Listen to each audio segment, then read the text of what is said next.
El siguiente mensaje es una producción de la Iglesia Gracia Soberana de Ciudad Juárez. Estaba leyendo el relato del descubrimiento de América y es muy interesante leer todo lo que vivieron esos marineros bajo el mando del almirante Cristóbal Colón y todo el sufrimiento que experimentaron cuando tomaron sus carabelas y se apuntaron exactamente hacia el este, siguiendo la teoría de que si navegaban hacia el este iban a llegar a las Indias, o sea, a Asia, lo cual sería verdad si no es que no estuviera atravesado el continente americano.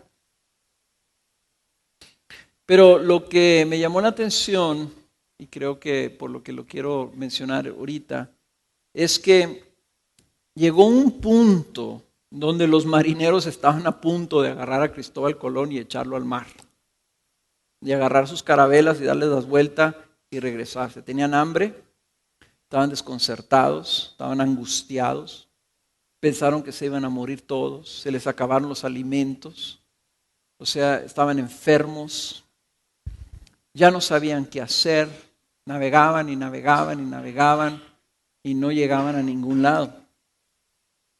Así estaban, a punto de amotinarse, cuando uno de ellos, el vigilante, a las 2 de la mañana, estando en el puesto de la vigilia, alcanzó a visualizar tierra. Ustedes piensan, a las 2 de la mañana, pues sí, es que con la luna y la iluminación alcanzaron a percibir el horizonte, una isla fuera de Cuba. Ya no recuerdo el nombre de la isla, pero la vieron y 2 días después iban a pisar esa tierra y encontrarse con esos indígenas que estaban ahí. La diferencia de haber visto esa tierra cambió completamente la actitud de los marineros. A las 2 de la mañana, probablemente toda la tripulación, la mayoría de la tripulación estaban dormidos, desesperados, hambrientos, planeando, odiando a Cristóbal Colón. Cuando oyeron el grito de tierra, lo que hubo fue júbilo, celebración, fiesta, ánimo, aliento, entusiasmo. Habían encontrado el tesoro que estaban buscando, pensaron, nos vamos a hacer ricos. Todo cambió inmediatamente en cuanto ellos tuvieron una visión de una tierra que estaban buscando. O sea, la visión hace toda la diferencia. El poder ver nuestro destino y poder ver a dónde vamos hace toda la diferencia. Poder ver es suficiente para movernos. A la misma vez, cuando no tenemos una visión, cuando no sabemos a dónde vamos ni a qué le estamos tirando, el problema es que pues, nos desviamos. Ahí tenemos que agradecerle a Cristóbal Colón que él resistió la tentación de cambiar el rumbo. Porque cuando empezaron a tener problemas los marineros, podía haber dicho, bueno, pues vamos a girar poquito hacia el sur, o vamos a girar hacia el norte, o vamos a darle por ahí vueltas a ver si encontramos una isla. Pero siguió firme, una raya derecha hacia el este, hasta que llegó a Cuba. Nosotros también, si no tenemos una visión, vamos a caer en el desánimo, en la inconstancia. No nos vamos a aplicar, no vamos a ser diligentes, se nos van a acabar las fuerzas. No vamos a saber a dónde vamos ni cuál es la meta. Y la meta, hermanos, para nosotros es cumplir el propósito que tiene Dios para nosotros en nuestras vidas y como congregación. No podemos caminar todos juntos, no podemos avanzar, no podemos lograr nada si todos no tenemos el mismo propósito. O si simplemente desconocemos lo que Dios quiere para nosotros. La Biblia se trata precisamente de encontrar nosotros el propósito de Dios para nuestras vidas individuales y para su iglesia. Y aunque la Biblia es clara, algunas cosas necesitan ser específicas. Y el día de hoy yo quiero que veamos cosas específicas a los que creo que Dios nos ha llamado como congregación. Yo no voy a funcionar como Cristóbal Colón porque no vamos a descubrir el hilo negro, ¿verdad? Pero nuestra función como pastores es precisamente trazar la línea, trazar el camino por el cual vamos a seguir. Y nosotros les llamamos a ustedes que nos sigan en esto, que sean obedientes y sean fieles y confíen que Dios nos ha dado una visión. Así como Cristóbal Colón probablemente les decía a los marineros, confíen, vamos a llegar. Nosotros ya lo querían tirar al agua, ¿verdad? Pero espero que ustedes confíen que Dios nos ha dado una visión. Esa visión que está tomada de aquí de la palabra y lo cual quiero ilustrar el día de hoy por medio de este pasaje en Hechos capítulo 11, versículo 19, en donde nos relata la historia de la formación y de la misión de la iglesia en Antioquía. Y voy a leerlo, el versículo del 19 al 24 en primera instancia. Y dice, ahora bien, los que habían sido esparcidos a causa de la persecución que sobrevino cuando la muerte de Esteban, llegaron hasta Fenicia, Chipre y Antioquía, no hablando la palabra a nadie, sino solo a los judíos. Pero había algunos de ellos, hombres de Chipre y de Cirene, los cuales al llegar a Antioquía hablaban también a los griegos, predicando al Señor Jesús. Y la mano del Señor estaba con ellos, y gran número que creyó se convirtió al Señor.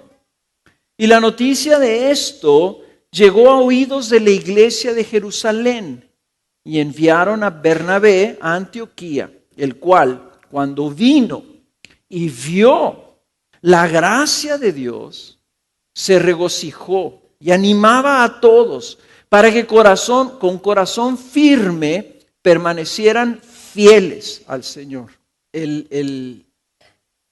Antioquía era una ciudad que estaba a la orilla del país que ahora es Siria.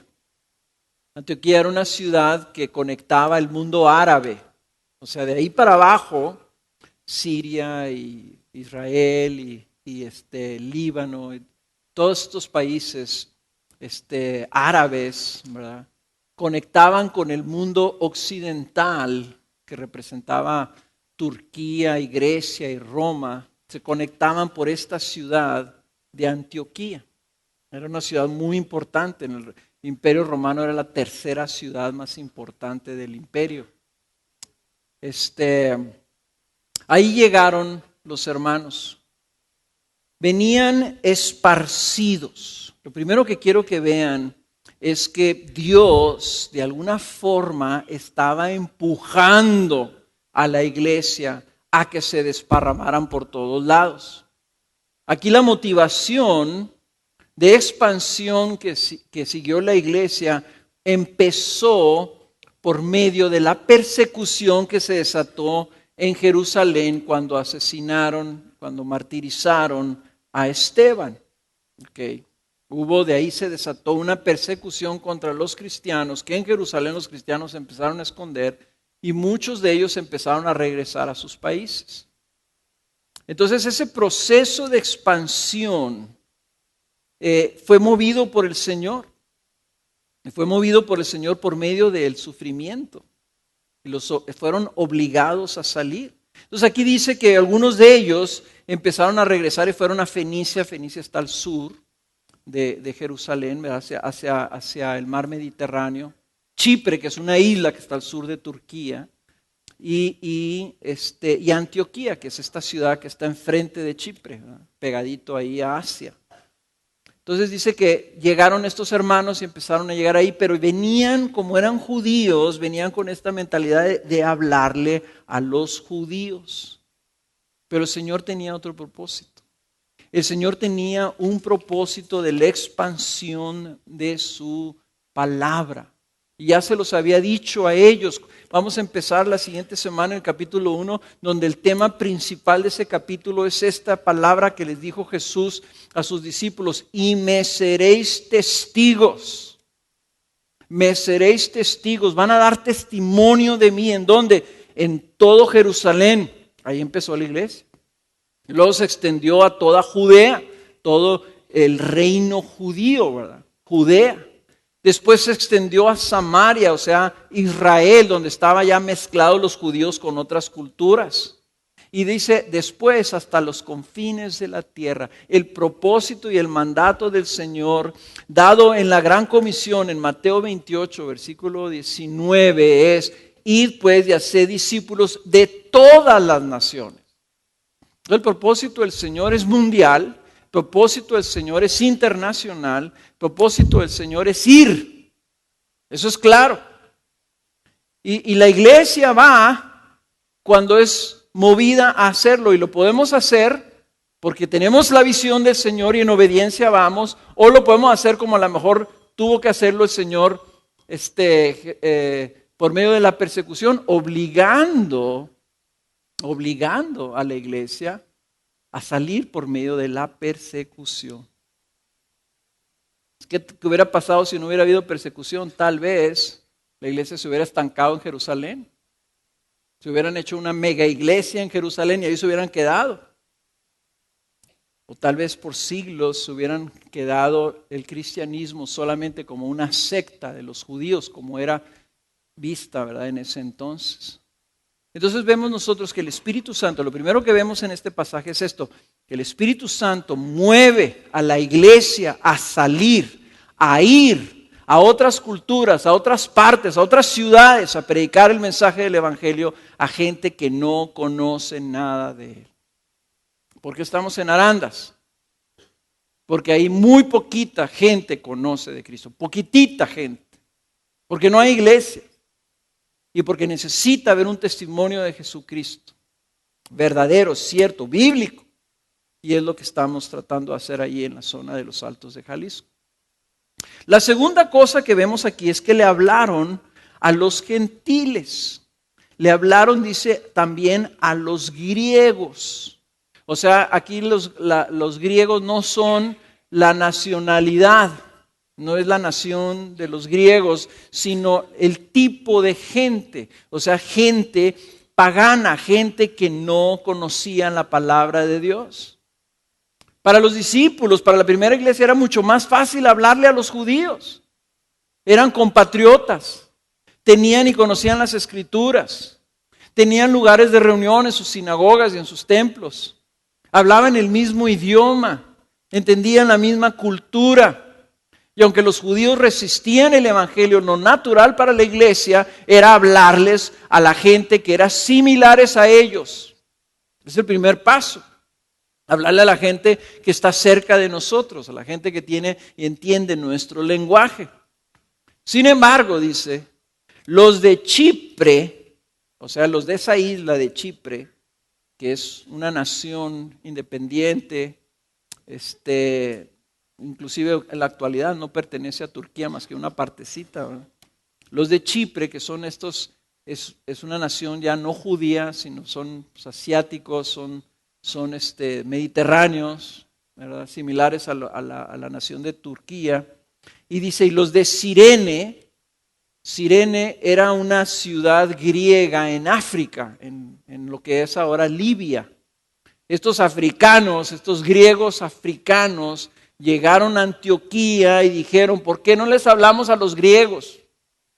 Tal vez algunos de ellos dijeron, porque son paganos, porque no saben nada de Dios, porque sirven ídolos, porque viven una vida inmoral. Entonces dijeron, pues vamos a hablarles a ver qué pasa. Y les hablaron sin saber, ellos no sabían nada de Dios, nada de Abraham, nada de Moisés, nada de la Biblia, nada de nada sabían. Ellos creían en sus ídolos y en sus dioses paganos. Les hablaron y Dios bendijo ese atrevimiento, produciendo muchas conversiones. Dice, la mano del Señor estaba con ellos y gran número que creyó se convirtió al Señor. Entonces vemos aquí otra segunda cosa que vemos de este pasaje. Dios bendice la disposición de predicarle a personas que pudiéramos pensar que no quieren saber nada del Evangelio o que son, al parecer, indeseables. Dios quiere que le hablemos a todos y le seamos testigos en todas partes. Para un judío era inconcebible que se convirtiera un pagano. Lo vemos en el capítulo 10, lo vamos a ver con la conversión de Cornelio y de su casa. Ellos decían, ¿cómo es que entraste a esa casa? Piensa tú en aquellas personas que tú consideras imposible que vayan a aceptar y recibir el Evangelio. Es imposible. ¿Cómo crees que voy a entrar yo a esa casa? Y dice aquí, la mano del Señor estaba con ellos y un gran número creyeron y se convirtieron. Hermanos, nosotros éramos los imposibles de otros cristianos. Nosotros éramos los paganos, que nadie se atrevía a hablarnos. Y míranos dónde estamos. Entonces el Señor quiere que tengamos la disposición de predicar a todos, en todos lugares, en todas culturas, en todo momento. Ahora vemos aquí que gran número creyó. Gran número creyó. Dice que era evidente a todos que Dios estaba haciendo una forma, que la mano de Dios estaba haciendo eso. Esto que dijo Gabriel, ¿verdad? Dijo, era evidente que Dios bendice cuando tú sales a hablar, cuando tú sales a predicar, cuando tú sales a ser testigo de Cristo. Dios bendice esa disposición de compartir el Evangelio. ¿Cómo? Trayendo fe y conversión en las personas que están escuchando. A nosotros nos corresponde solamente ser testigos. Uno de los grandes problemas, una de las grandes estrategias del diablo para desanimarnos en la evangelización es que nos hace pensar que depende de nosotros, que nosotros tenemos que ser convertidos. Es un engaño, es una mentira. Porque entonces cuando no vemos fruto, porque estamos en nuestras propias fuerzas, nos desanimamos, decimos, no me van a hacer caso. Pero nosotros Dios nos está llamando a que seamos testigos y de Él depende el resultado y el fruto. Entonces un gran número, dice, creyó. Dios quería bendecir, Dios quería salvar y hubo un gran número. Y saben una cosa, eso se llama avivamiento. Cuando Dios bendice una disposición de compartir el Evangelio, empieza un avivamiento en la ciudad. Vemos un avivamiento evidente por el gran número de creyentes que se alcanzaron. Nosotros a veces queremos y le pedimos, Señor, envía avivamiento, pero no hacemos lo que tenemos que hacer, no cumplimos el propósito como iglesia. Ellos salieron y no salieron porque fueron en fe enviados así, decir, no vamos a ir a evangelizar, no, salieron porque salían corridos, venían huyendo. Su único atrevimiento es atreverse a hablarle a alguien que a lo mejor no le hubieran hablado nunca. Y en esa obediencia fue suficiente para que Dios bendijera y trajera ese avivamiento que vamos a ver nosotros en el libro de Hechos. Cuando hablamos de orar por avivamiento, estamos hablando de orar para que Dios nos permita tener ese celo, un celo evangelístico que nos lleve a ser usados para alcanzar a muchos otros más. ¿Saben una cosa, hermanos? No van a venir solos. Y no van a venir porque nosotros los traemos. Pero van a venir cuando nosotros seamos fieles a dar testimonio de Cristo. Entonces va a haber un gran número. Dios va a bendecir a la iglesia cuando nosotros seamos fieles en ese celo de compartir la palabra de Dios a toda persona a nuestro alrededor. Número 4 en este. Dice que mandaron traer a Bernabé. Llegó la noticia, algo está pasando en Antioquía, es una locura Antioquía. Les llega hasta Jerusalén, que estaba bien lejos, la noticia. Oye, en Antioquía, una ciudad allá, ¿verdad? Están pasando unas cosas rarísimas. Entonces agarraron a Bernabé, que era un buenazo, que era un súper apóstol, un hermano muy querido, muy generoso. Su nombre, le habían cambiado el nombre, le habían puesto el alentador, ¿verdad? Hijo del alentador, porque Bernabé era un alentador. Lo envían allá.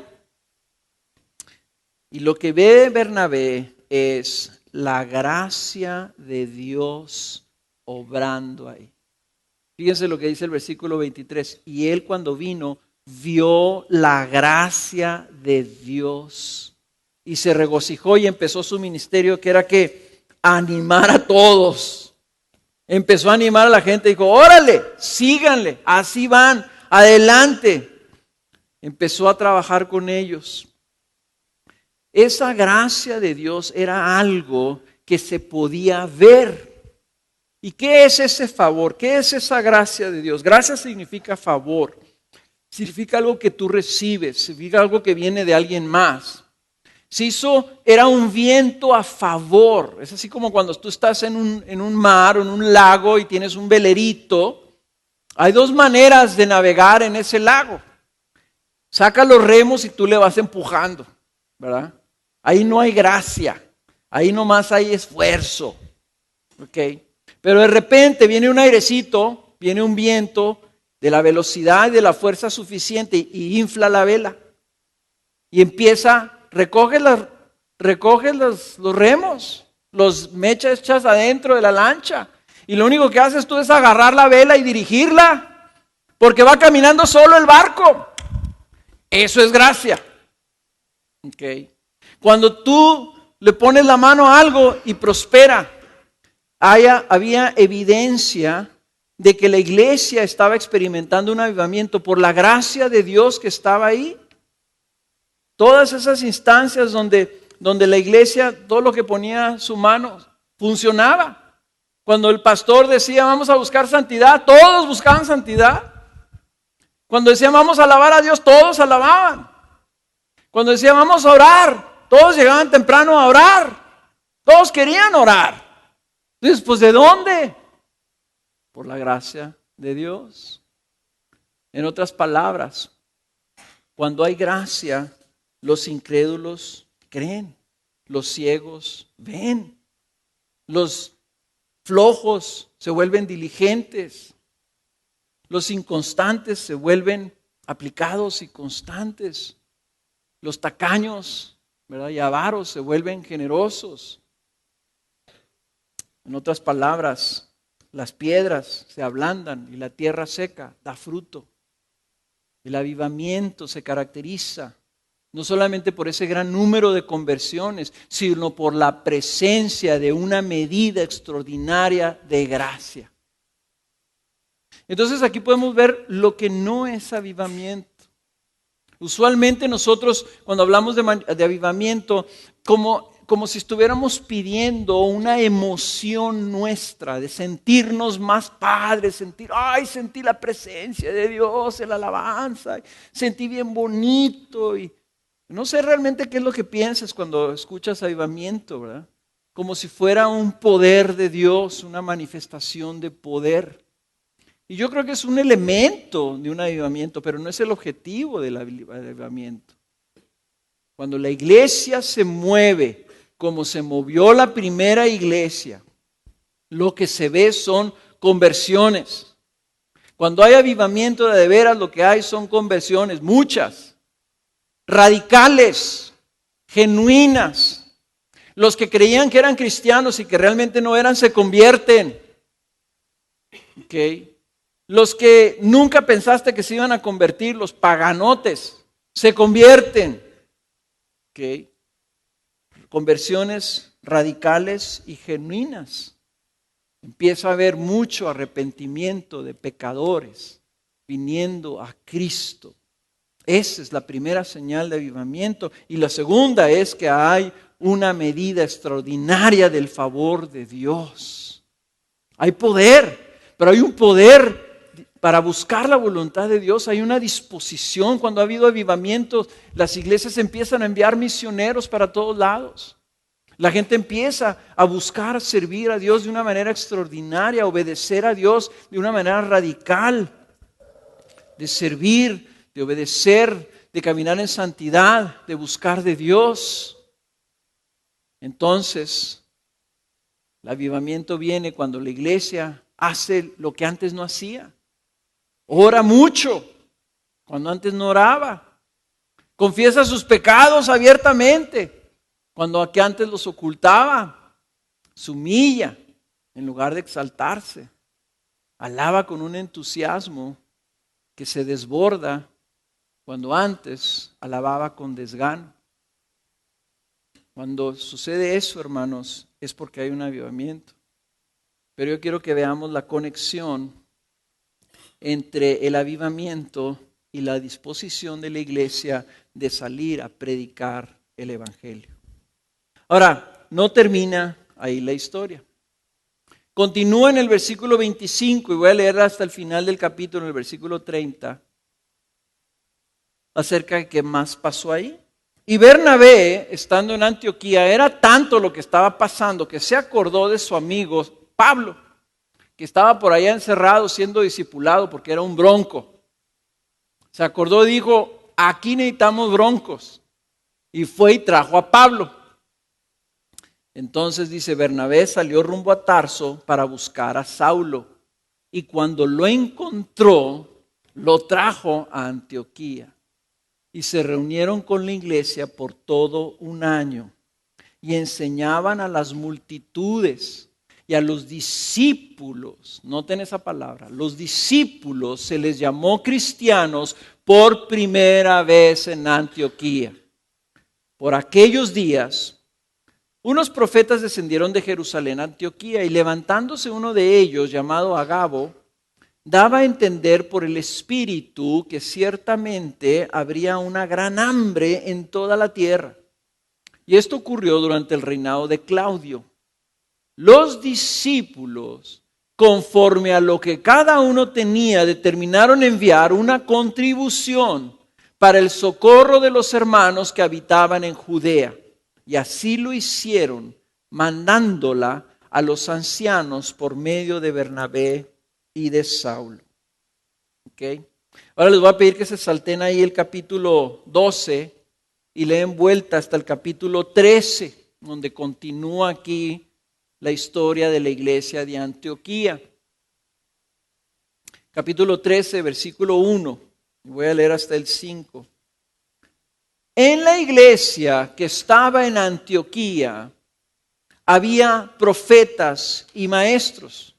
Bernabé, Simón llamado Níger, Lucio de Cirene, Manaén, que se había criado con Herodes el tetrarca, y Saulo, o sea, Pablo. Mientras ministraban al Señor y ayunaban, el Espíritu Santo dijo, apartadme a Bernabé y a Saulo para la obra a la que los he llamado. Entonces, después de ayunar, orar y haber impuesto las manos sobre ellos, los enviaron. Ellos pues, enviados por el Espíritu Santo, descendieron a Seleucía y de allí se embarcaron para Chipre. Llegados a Salamina, proclamaban la palabra de Dios en las sinagogas de los judíos y tenían también a Juan de ayudante. Ese Juan es Marcos, el evangelista. Fíjense el proceso que vivió Antioquía. Nosotros estamos viendo la historia de Antioquía desde que no había nada en Antioquía.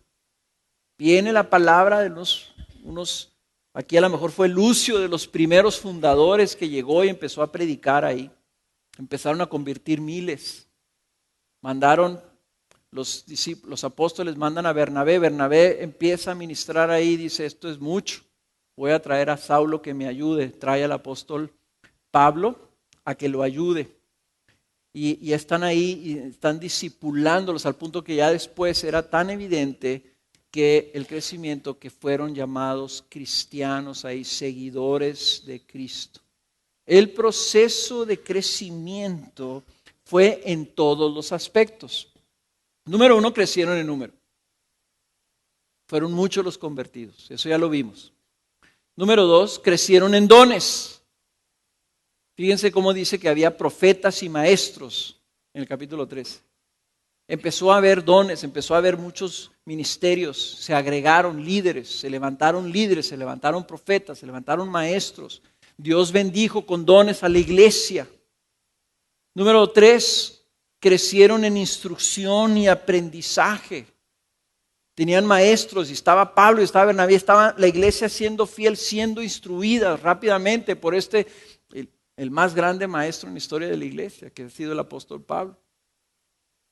Número 4, crecieron en carácter, porque ya no eran solamente seguidores, se hicieron y se identificaban ya como discípulos. Hermanos, ¿se acuerdan? Nosotros estamos llamados a ser discípulos, no cristianos, discípulos, seguidores. Y aquí en este pasaje, en el capítulo 13, 2 veces habla de discípulos, en el capítulo 11, los discípulos de Antioquía. Y se les llama ya cristianos. Al punto eran discípulos que los de afuera les pusieron cristianos. No era un título honroso, era un título despectivo. Ahí están los cristianos, velos, los podían identificar. Se veían, se distinguían. En Jerusalén, los discípulos parecían judíos. En Antioquía los discípulos no se parecían a nada de lo que había ahí, eran cristianos, su carácter los distinguió. Crecieron también en generosidad y en fidelidad. Y fíjense, quiero que vean esto, ¿verdad? Porque esto es un proceso, no sucedió de la noche a la mañana, no fue automático. Tuvieron que empezar siendo obedientes, tuvieron que empezar a hablar el evangelio. Luego tuvieron que cuidar de todos esos que empezaron a venir y luego tuvieron que responder en los dones. Tuvieron que ser fieles. Hermanos, a nosotros se nos ha dado mucho. Estamos viendo aquí un testimonio de una iglesia que Dios bendijo. Una iglesia madura. Y vemos el resultado más adelante de lo que esto produjo. Ahora la pregunta es, ¿nosotros somos una iglesia madura? A nosotros se nos ha dado mucho. Y debemos de preguntarnos si nosotros estamos teniendo ese impacto, si nuestro carácter está teniendo un impacto de tal forma que la gente nos señale y dice, ahí están esos cristianos. Esos verdaderamente creen lo que dicen. Si nos distinguimos como seguidores y discípulos de Cristo Jesús o no. Mucho se le da, mucho se le va a pedir y mucho se le va a exigir. Entonces tenemos que empezar preguntándonos, para empezar, ¿estamos siendo fieles en lo que ya se nos dio? ¿Estamos respondiendo fielmente todos? No nomás algunos, todos. No nomás el 70% que va a los grupos de casa, todos.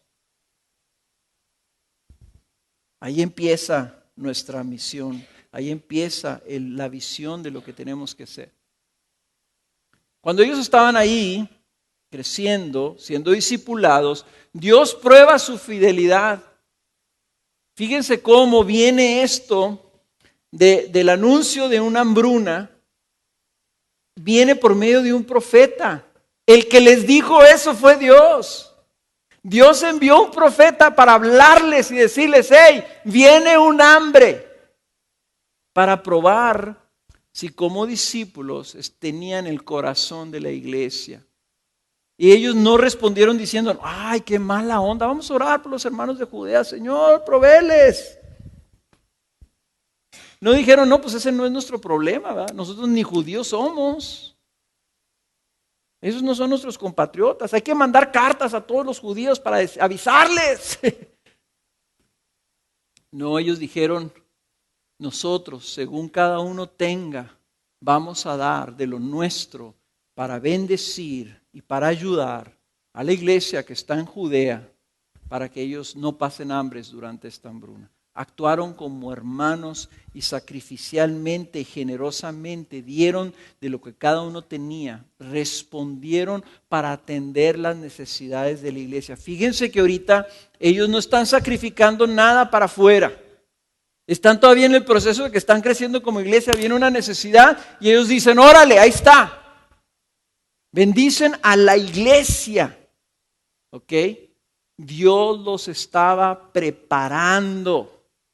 Dios los estaba probando. Y cuando Dios vio esa disposición de dar esos pasos más radicales, les envió oportunidad para ver si también respondían entregando de lo más valioso que tenían. Dios los prueba y luego les da la oportunidad de que den pasos más radicales. ¿Qué era lo más valioso que tenían? Lo más valioso que tenían era que tenían 2 apóstoles residentes ahí en Antioquía. Tenían un gran alentador, un gran alentador en Bernabé, un gran pastor, un hombre de esos que te gusta ir a platicar con ellos porque cuando platicas con ellos sales bendecido. Sales alentado, dices, ay, qué padre, ay, cómo amamos a Bernabé. Y tenían un gran maestro. Imagínense tener a Pablo de maestro todos los días.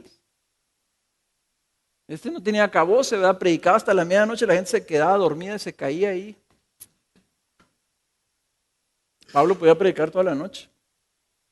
El más grande maestro del Nuevo Testamento, Pablo, ahí estaba.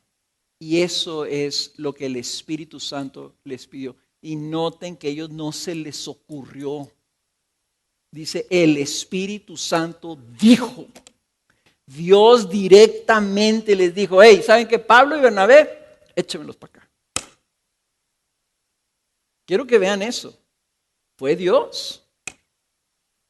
Y noten la respuesta de ellos. Oraron y ayunaron. ¿Por qué oraron y ayunaron?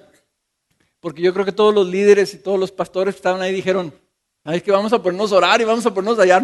No nos queremos equivocar en esta. Vamos a buscar de Dios. Vamos a estar seguros. No sabemos si debemos. La iglesia no estaba de acuerdo. Cuando le iban a decir, ¿saben qué? Vamos a enviar a Bernabé y a Pablo. Ellos anticipaban que le iban a decir, no, ¿cómo nos lo van a quitar? Tenían que decir, el Espíritu Santo dijo, así como saben, ya oramos, ya ayunamos, tenemos un mes orando esta onda. Estamos convencidos, el Espíritu Santo nos está diciendo que enviemos a Pablo y a Bernabé. ¿Qué implicaba enviar a Pablo y a Bernabé? Pues obviamente que debían seguir sin el ministerio directo de estos hombres. Se iban a tener que quedar con los suplentes. La banca iba a tener que entrar a suplir. Imagínense ustedes lo que significa sustituir a Pablo. Tomar el lugar de Pablo. Así tú un día llegas, ¿verdad? Y está predicando Pablo. Y te predica la epístola a los romanos, ¿verdad? Te revelas y todo, ¿verdad? Te dice, fíjate que cuando yo estaba con Jesús en el tercer cielo vi estas ondas, ¿verdad? Y el siguiente día, bueno, está alguien como yo. Y tú dices, lo primero que vas a decir, ¿y qué? ¿Hoy no va a predicar Pablo? Hoy no va a predicar Pablo.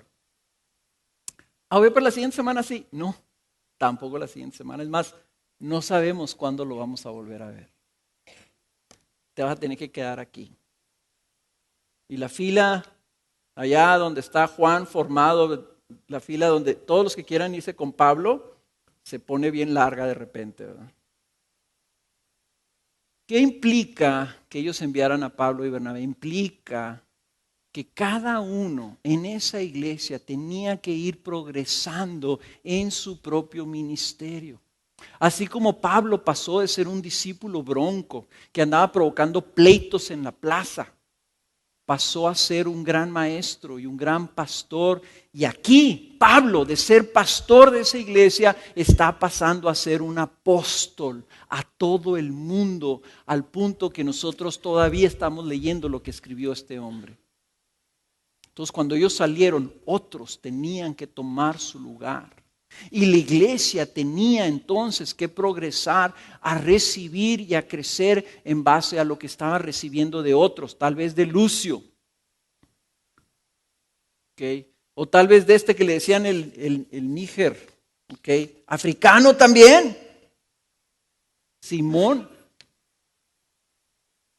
no sé, pero todos de alguna forma tenían que crecer y tomar el lugar de aquellos que estaban saliendo. Ahora sí quiero hacer una aclaración. No me voy a ir, ¿ok? Y no me voy a llevar a Abelardo, ¿ok? No se asusten. No se asusten.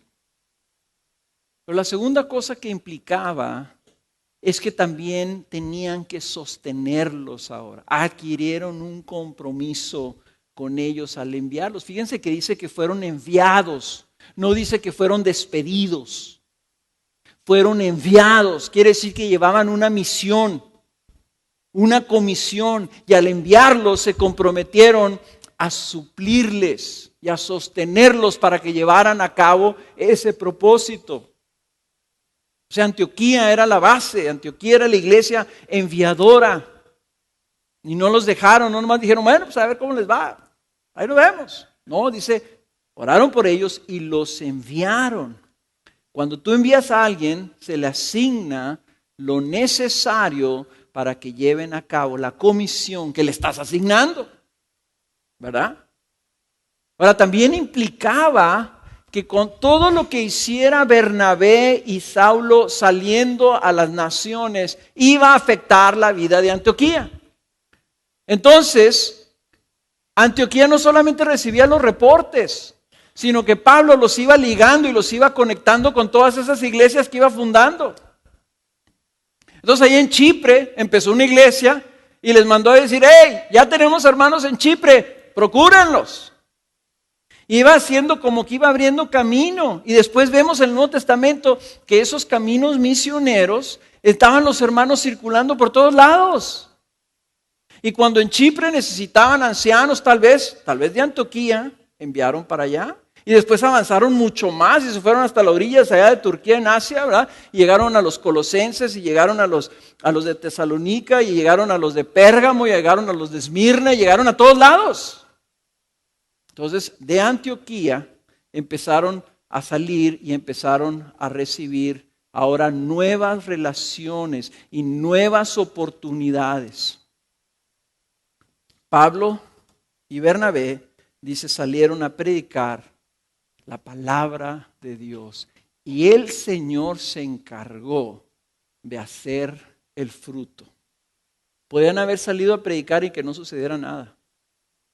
Pero dice el libro de Colosenses que el evangelio da fruto donde quiera que es predicado. Porque es poder de Dios para salvación, dice el libro de Corintios. Entonces ellos simplemente salían a predicar y todo lo demás lo hacía el Señor. Ahora, ¿qué significa esto para nosotros? Primero que nada significa esto. Nosotros debemos de querer ser Antioquía. Nosotros debemos aspirar a ser como Antioquía. Nosotros debemos pedirle al Señor ser como Antioquía. Por eso es que vamos a ver los libros de los Hechos, hermanos. Porque así como Apocalipsis impactó nuestro corazón y nos dio una visión de la esperanza que tenemos y de lo que está hacia adelante, o sea, Apocalipsis para nosotros es ver algo que no se puede ver. Es como Cristóbal Colón imaginándose que iba a llegar a un país que no había visto. ¿Okay? América, lo que iba a significar a ella, él ni se lo imaginaba, ni sabía, le decía a las Indias. Pero nosotros Vemos ese destino y decimos, está lejos, está allá, no nos podemos imaginar la nueva Jerusalén, el cielo, estar en la presencia de Dios. No sabemos lo que eso sea.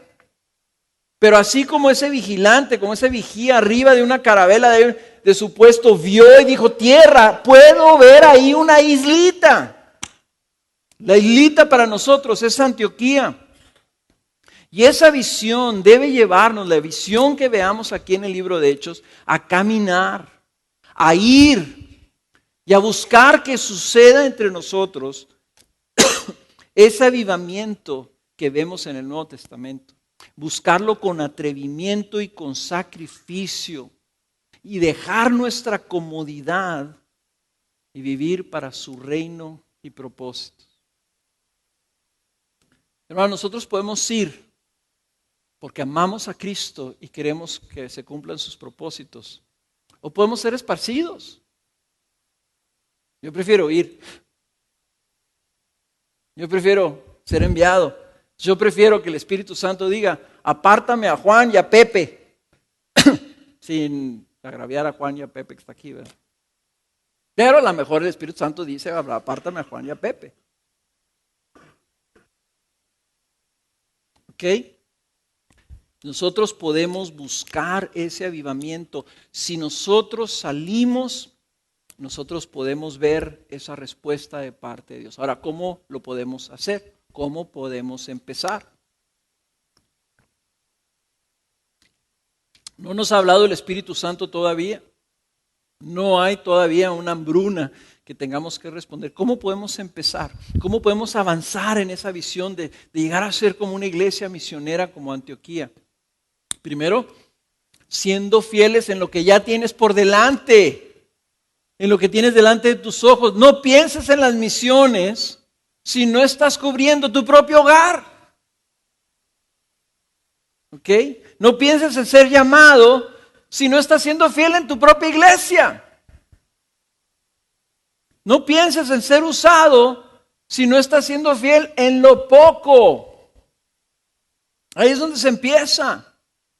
Ahora, ojo, porque ya sé lo que están pensando algunos de ustedes. Dicen, no, sí es cierto, yo tengo que ser fiel en mi casa primero, tengo que ser fiel en mi matrimonio, tengo que ser fiel con mis hijos, tengo que ser fiel en el ministerio que estoy sirviendo. Entonces, ahorita yo todavía no puedo considerar ninguna otra cosa. Ojo, muchas veces nos quedamos allí. Muchas veces en nuestra mentalidad mexicana decimos cosas como, ¿cómo vas? No, pues ahí la llevo, tú sabes, poco a poquito, todavía estoy batallando con muchas cosas y pues ahí la llevo, ¿verdad? Pero pues no, adelante, hermanos, yo les bendigo, hagan lo que tienen que hacer, yo todavía estoy acá atrás batallando. Nos quedamos en esa comodidad de mediocridad y pensamos que es aceptable a Dios decir, no, es que como yo todavía no estoy siendo fiel, yo no estoy llamado. O sea, estamos burlándonos del Señor si hacemos una cosa como esas. Si yo todavía estoy batallando para levantarme temprano y venir a la iglesia temprano y estar y alabar a Dios con mis hermanos desde la hora que empieza, que es las 11 de la mañana, que en términos de mi esposa dice, ya es mediodía. Si todavía estoy batallando con eso, yo no puedo decir, no, yo no puedo ir porque pues ves, todavía batallo para llegar. Mi meta este año es llegar temprano a la iglesia. Eso es comodidad, eso es dejadez, eso es mediocridad, eso es un insulto a aquel que dio su vida por nosotros. Es ofensivo a Dios. Lo que nosotros debemos de decir es yo debo serle fiel a mi Dios porque Él me está llamando y yo tengo que estar listo. Y debo apurarme, porque en mi pecado no estoy listo ya. O sea, tenemos que darnos cuenta que Dios llama a todos a ser discípulos, no nomás a algunos, a todos. Y si tú todavía te avergüenzas de decir que eres discípulo, porque dices, no, yo todavía así discípulo no soy, ¿verdad? Soy candidato a discípulo. Pues qué bueno que tengas vergüenza de no decir que ya eres un discípulo, pero no te quedes ahí. Y yo voy para allá. Yo también estoy llamado. Yo también fui hecho y traído a la iglesia para cumplir el propósito de Dios. Entonces el primer paso es que los grupos de casa van a buscar y van a trabajar y se van a aplicar en que esto sea realidad en cada grupo. Empieza ahí. Como discípulo, en tu grupo de casa. No quieras ir a otro país si no estás primero siendo fiel ahí. Ahora, en los grupos de casa, vamos a procurar nosotros estar saliendo desde ahí. Vamos a empezar a ir a ver hacia afuera. En otras palabras, los grupos de casa se va a tratar de preparación para la acción. Es menos a lo mejor estudio bíblico como lo es planeación para ir, como lo es motivación. Vamos a querer que los líderes trabajen como Bernabé, ¿verdad? Así como Bernabé fue y trajo a Pablo, así nosotros vamos a decir, vamos a traernos a Juan y véngase, y vámonos, y órale, y vamos allá. ¿Ok? Entonces, ahí empieza. Y quiero que todos entonces estemos pensando y viendo hacia afuera. Hacia afuera, hermano. Las diferentes oportunidades de ministerio en nuestra ciudad nos debe de mover, nos debe de cautivar. Ya algunos de ustedes empezaron, ya vieron algunos testimonios esta Navidad y empezaron los grupos a salir, a ir a los hospitales, a ir a los refugios, a ir a los desayunadores, a ir al albergue para los enfermos mentales. Hay todavía muchas otras cosas que podemos hacer. Hay oportunidades en esta ciudad, hay mucha gente que necesita, mucha gente que a lo mejor ni pensamos en ellos. Ancianos, discapacitados, escuelas rurales, secundarias públicas, centros de rehabilitación, enfermos, hospitales, cárceles. Hermanos, es realmente, simplemente nuestra mente acostumbrada a pensar primero en yo, lo que nos impide ver la necesidad de los que están afuera. Los indígenas, la gente que tiene hambre, la gente que está perdida, la gente que está esclavizada, la gente que vive en inmoralidad, en drogas. Necesitan la palabra de Dios y nosotros podemos llevárselos. Y están aquí cerquitita, están a la esquina de nuestra casa, están afuera, están allá afuera. Nosotros podemos salir a buscarlos. Ese es el primer paso. El primer paso es salir de nuestra puerta para ir a tocarle la puerta a alguien más. Con nuestros vecinos, con nuestros compañeros de trabajo. Ahí están, en nuestras escuelas. Tenemos muchos estudiantes aquí. ¿Cuántos padres de familia están más preocupados que si le están dando clases de inglés bien a mis hijos, en lugar de estar pensando qué puedo hacer para alcanzar a los padres de familia de la escuela de mis hijos? Tenemos que ver hacia afuera.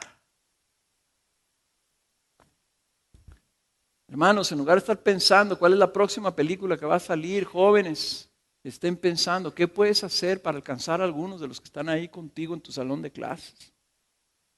Entonces esto tiene que ser una transformación, o sea, nos tenemos que voltear los ojos. No es cierto que los tenemos viendo hacia allá, tenemos los ojos al revés, estamos viendo hacia adentro. Y para que nosotros seamos Antioquía vamos a tener que pensar hacia afuera y ver hacia afuera y tener ojos nuevos. Y luego pensar, en lugar de decir alguien debería venir a hacer algo al respecto, va a decir yo debería hacer algo al respecto. Y vas a ir a tu grupo de casa y decir, ¿saben qué, hermanos? Tenemos que ir aquí, ayúdenme. Hay una oportunidad en mi colonia, hay una oportunidad en mi escuela, hay una oportunidad en mi trabajo, hay una oportunidad en este ministerio, hay una oportunidad en este otro lugar. Ahí vamos a empezar. Ahora, ¿eso qué va a hacer? Te va a extender, va a ocupar de tu tiempo. Es decir, y si yo no tengo ahorita tiempo de nada, pues ahí es donde empieza a haber el sacrificio, donde empiezas a cortar cosas que no son tan fundamentales para que puedas entonces servir a Dios. Vas a estar siendo retado. Y eso es lo que implica, hermanos, es que a manera que estamos siendo retados, yo no me estoy disculpando que estoy retando a algunos de los hombres aquí en la iglesia. Y le estoy pidiendo cantidades significativas de su tiempo. Y los estoy estirando y los estoy extendiendo.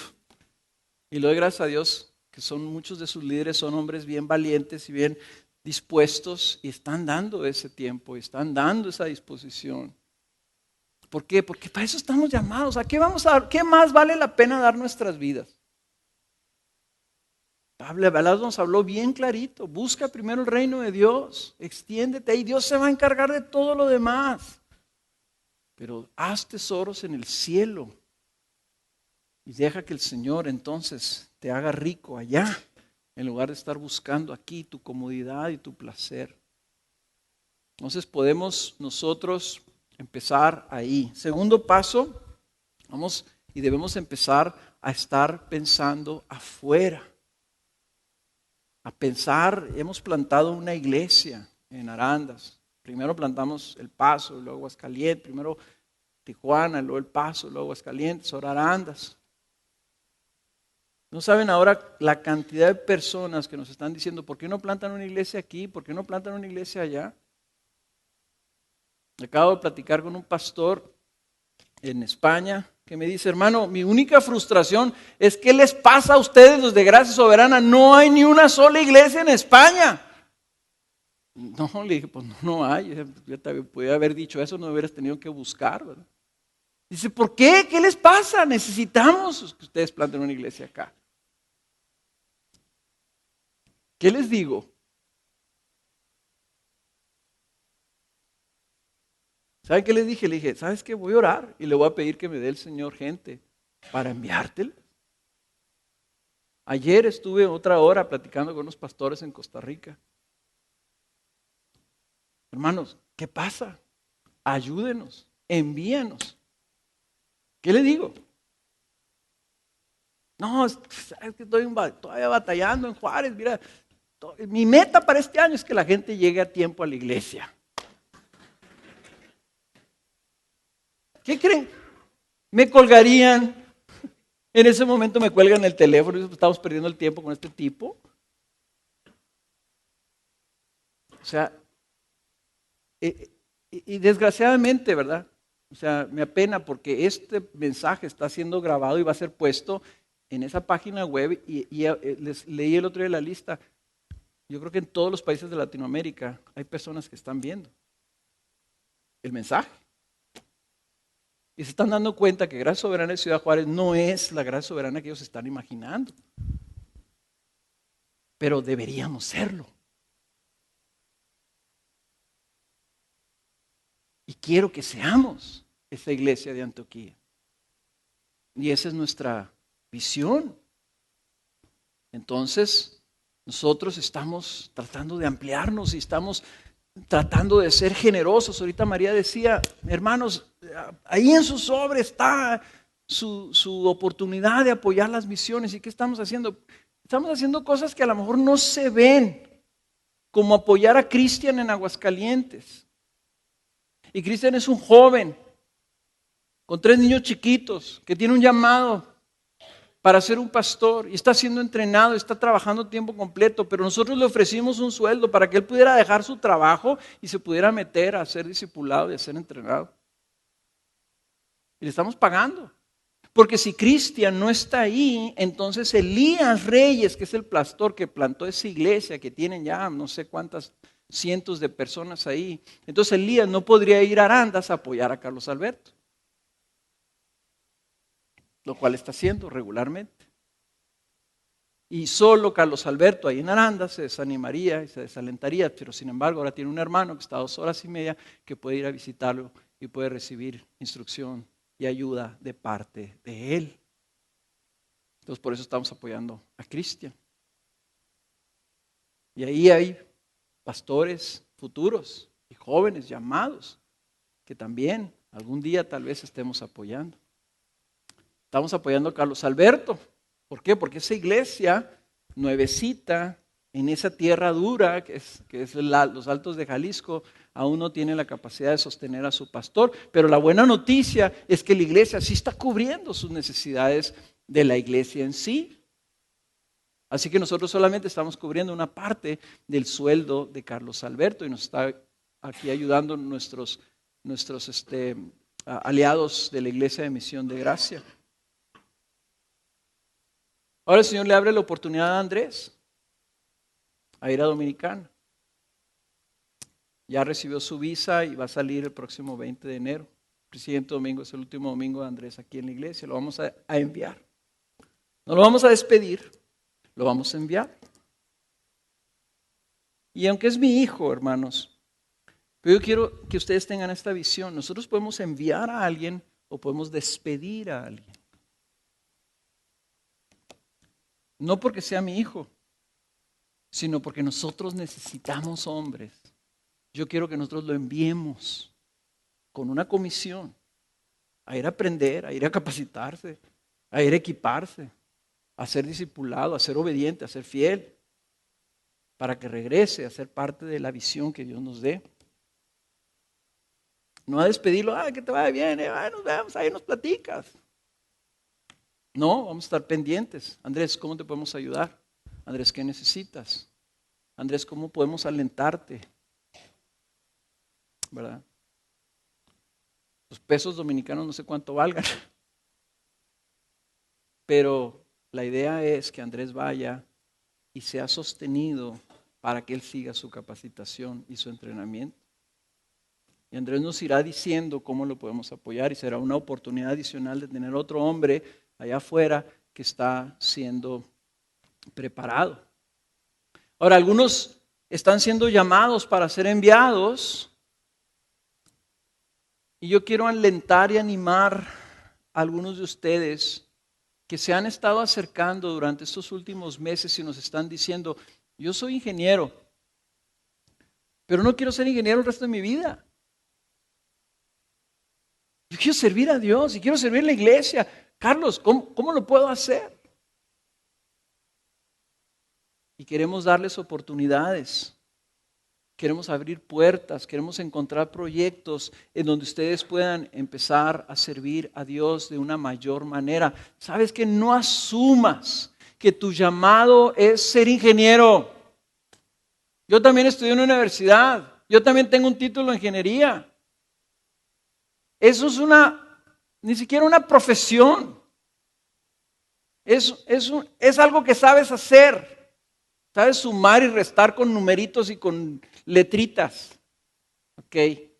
Bueno, se requiere cierta gracia para hacer ese tipo de rollo. Pero tu llamado es ser un discípulo de Cristo Jesús y obedecer a tu rey y hacer todo lo que tu rey te diga que hagas. Ese es tu llamado es eterno. Y no hay cosa más gloriosa que tener la oportunidad de servir al Rey del universo en lo que Él te pida hacer. Y si tu meta es tener una profesión y dedicarte a lo tuyo, te estás quedando súper, ultra, hiper corto. Pídele a Dios que te dé una visión para tu vida y que te permita servirle en su propósito.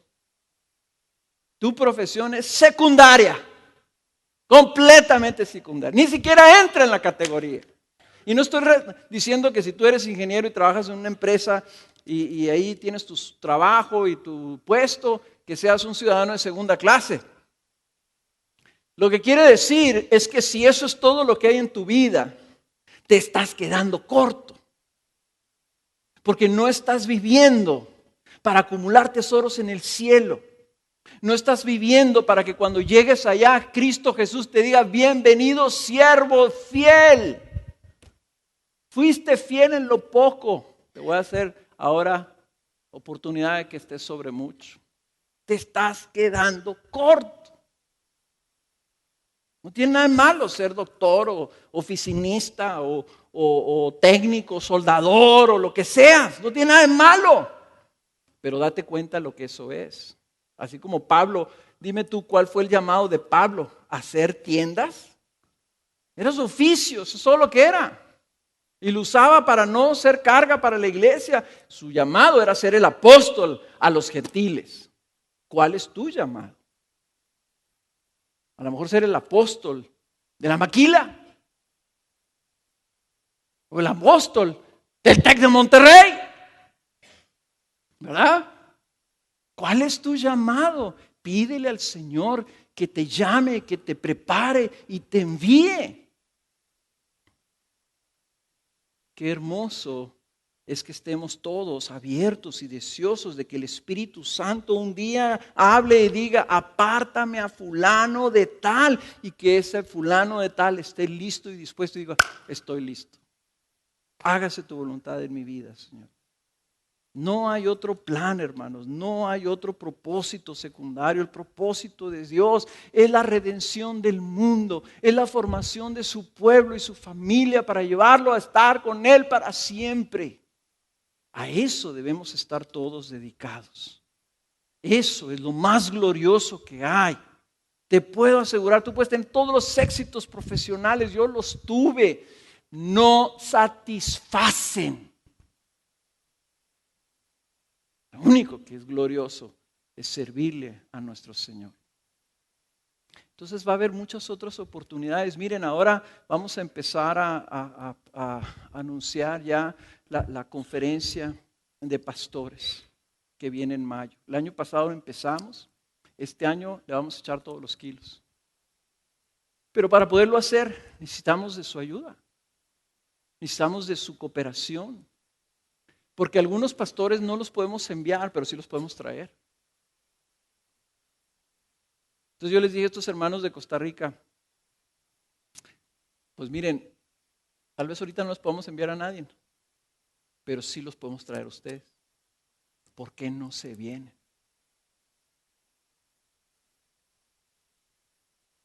Yo los invito. Yo les pago su boleto para que vengan. Dije a este pastor en España, hermano, por lo pronto, yo voy a ir. Ahora, ¿por qué no vienes tú? Ven, pásate un tiempo acá con nosotros. Aquí hay casas, aquí hay comida mexicana. Y aquí hay una iglesia que tiene una visión para el reino de Dios, que sabemos que Dios usa hombres, y así como Bernabé fue y trajo a Pablo, ¿por qué no podemos nosotros traer también a otros hombres? ¿Y qué se necesita para hacerlo? Necesitamos ser una iglesia generosa, una iglesia que invierte en el reino, una iglesia que hace todo este tipo de cosas para que prospere su iglesia en Latinoamérica. Qué hermoso sería que cuando vengan todos estos pastores y se sienten en esas sillas que estén ustedes sentados aquí, va a venir el pastor Sugel Michelén. Y yo le había invitado a que viniera a la conferencia. Y luego resulta que Sugel Michelén ha escrito un libro sobre educación cristiana y tiene seminarios para padres y para maestros de educación cristiana, porque tiene una de las mejores escuelas de educación cristiana en Dominicana. Y yo no sabía. Le dije, no, pues Sugel, vas a tener que venir antes. Y es más, Sugel, ¿cómo te podemos bendecir? Pues tal vez si pueda llevar a mi esposa. Porque estoy pidiendo que venga toda una semana. Le dije, vamos a orar. Vamos a ver qué podemos hacer. Porque si eso bendice el reino y bendice el ministerio, vamos a ver cómo lo hacemos para que venga tu esposa. Porque cuesta dinero, hermanos. Y nosotros si queremos hacer esto, no les podemos cobrar los pastores mucho dinero, lo que cuesta para que vengan a la conferencia. Y aparte queremos que esos pastores se sienten ahí, reciban el ministerio de Sugel y de los otros hombres que queremos invitar. Y luego también se lleven a su casa un paquete. Y podamos decirles, hermanos, aquí está un regalo de gracia soberana, materiales útiles, libros y materiales y recursos, para que tú te lleves y durante todo este próximo año tú te sigas capacitando y hagas mejor tu trabajo. ¿Qué se requiere para hacer eso? Se requiere una iglesia como Antioquía que está dispuesto a sacrificar, está dispuesto a esforzarse, está dispuesto a extenderse y decir, hermano, un pastor que ni conozco, que quién sabe cómo se llama su iglesia, pero hermano, aquí está, tenga, se lo regalamos para que usted vaya donde nosotros no podemos ir. Usted ya está allá, ahí le va la bendición. ¿No creen que así deberíamos de ser? Ese es el tipo de iglesia que creemos que debemos de ser, hermanos, para hacer y cumplir el propósito de Dios en nuestro país y en Latinoamérica. Entonces este mensaje está ligado con lo que dijo Abelardo.